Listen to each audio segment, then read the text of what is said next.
Commissioner, what's your immediate reaction on the election in Moldova and the fact that a person who's supposed to be pro-Moscow actually won the election?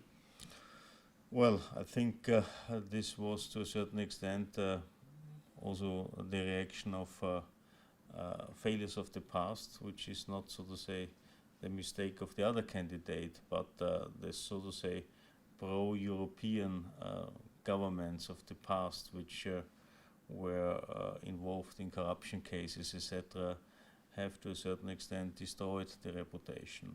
But we have already learned our lessons many months ago, and I told my people and I gave it order to change the structure of financial support to countries like Moldova.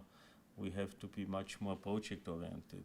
People have to see the added value of financial support of European Union and not having the feeling that we are backing the government when we are providing budgetary support, etc.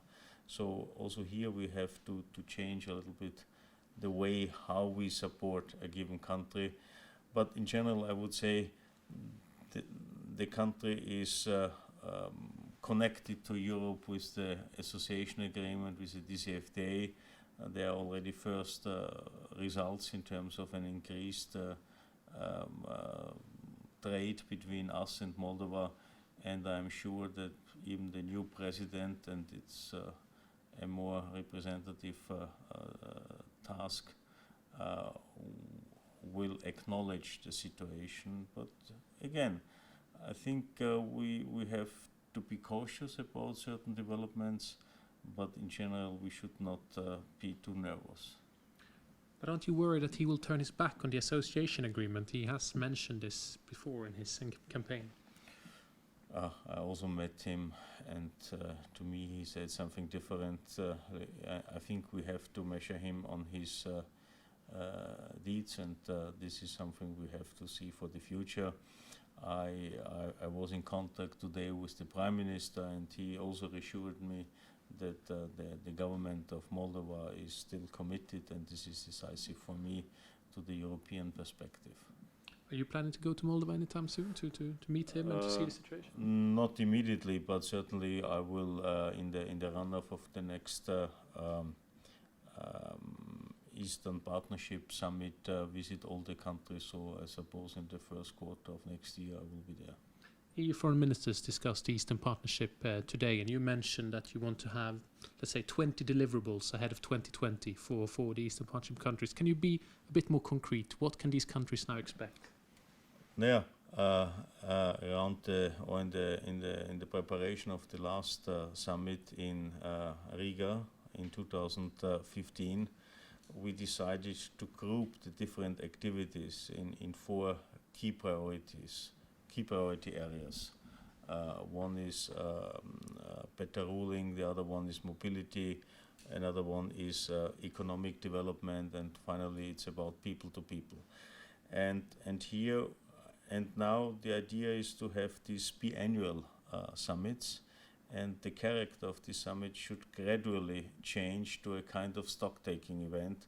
What is the progress on in our relationship with our Eastern partners?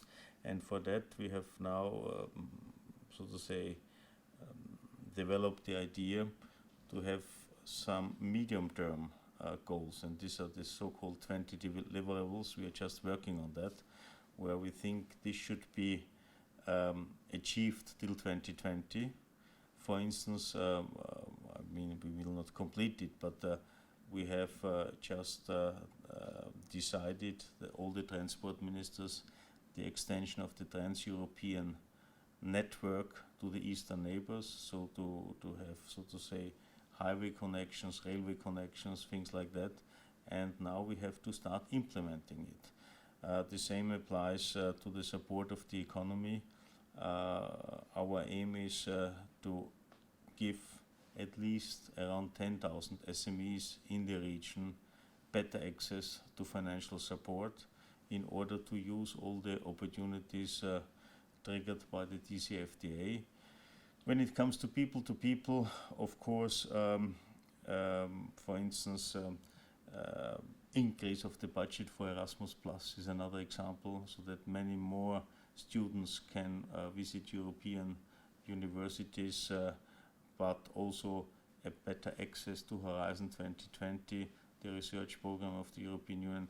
So all in all, there is not one single spectacular deliverable, but the aim is to demonstrate with a lot of different projects, so to say, the much closer link to the European, the strong connection to the European Union, and that gradually ordinary citizens see the added value of this kind of engagement of the European